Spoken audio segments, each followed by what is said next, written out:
தமிழ்நாடே எதிர்பார்த்து காத்துட்டு இருந்த அந்த மொமெண்ட்.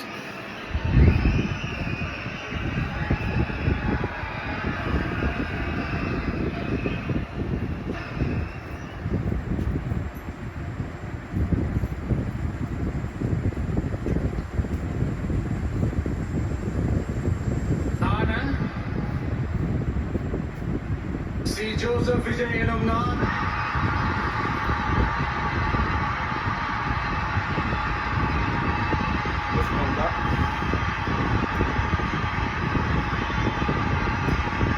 சட்டப்படி அமைக்கப்பட்ட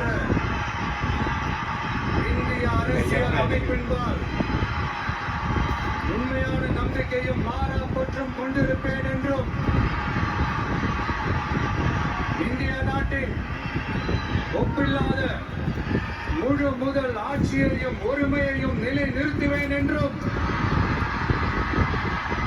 தமிழ்நாட்டு அரசின் முதலமைச்சராக உண்மையாகவும் உளச்சான்றின்படியும் என் கடமைகளை நிறைவேற்றுவேன் என்றும்